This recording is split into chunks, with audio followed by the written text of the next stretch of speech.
When it comes to folk horror, most people always think of the standards. The Wicker Man, Witch, and Midsummer.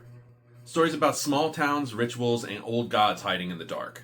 But what if one of the best examples of American folk horror didn't come from A24 or an art house release, but instead from a late 80s creature feature? I'm talking about Pumpkinhead. Remembered for his monster, but built on guilt, grief, and old world superstition. The kind of story passed down like an old warning whispered through the woods. On the surface, it's a revenge horror about a grieving father, but beneath that, it's modern myth, a curse born out of the dirt and folklore of rural America. Before we get to Pumpkinhead, we have to talk about what makes something folk horror. Folk horror isn't just monsters or rituals, it's about belief. The clash between the old world and the new. The fear that ancient traditions never really die, they just wait to be rediscovered. In Britain, that meant pagan landscapes and village cults, the Wicker Man, Blood on the Satan's Claw, and the Witchfinder General. But in America, that folklore takes a different shape. The stories crawl up from the dirt, out of poverty, faith, and superstition. These aren't ancient gods, they're ghosts of guilt, born out of isolation. And Pumpkinhead is one of those ghosts. It's not a story about faith and nature, it's a story about sin, and the price you pay when you call something dark to do your bidding. One of the most defining elements of folk horror is isolation, the feeling of being cut off from the world and trapped inside an older reality. In Pumpkinhead, that isolation isn't just physical, it's cultural. The film's world feels centuries old, tucked away from modern America. The small cabins, the dirt roads, the fog, it's like time stops somewhere in the backwoods, leaving a community that survives on superstition and memory. These people don't fear monsters because they've seen them. They fear them because they believe in them, and belief is what gives Pumpkinhead its power. Even before the creature appears, you can feel the curse in the air. The land looks haunted, not by ghosts, but by guilt. And when tragedy finally hits, that guilt is what calls something dark out of the earth.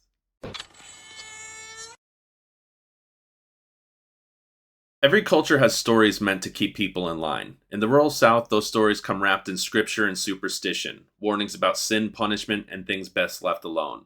Pumpkinhead fits perfectly into that tradition. A tale of vengeance, but told like a ritual. This is where Pumpkinhead crosses from monster movie into folklore. The witch isn't a villain, she's a medium. She doesn't summon the demon, she connects Ed to it.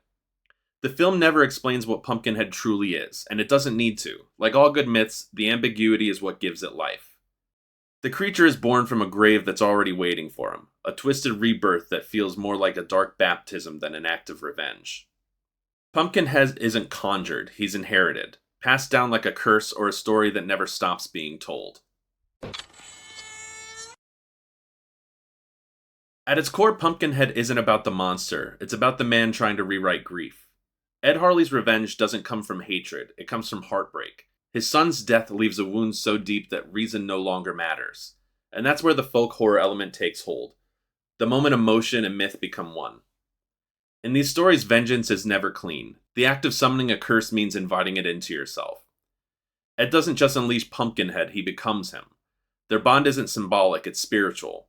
One man's sin manifesting his flesh. Every scream and every act of vengeance feeds into a cycle that's been going on for generations. In the end, Ed's fate closes the circle, for now. He takes the demon's place, becoming the next vessel in a curse that can never be broken.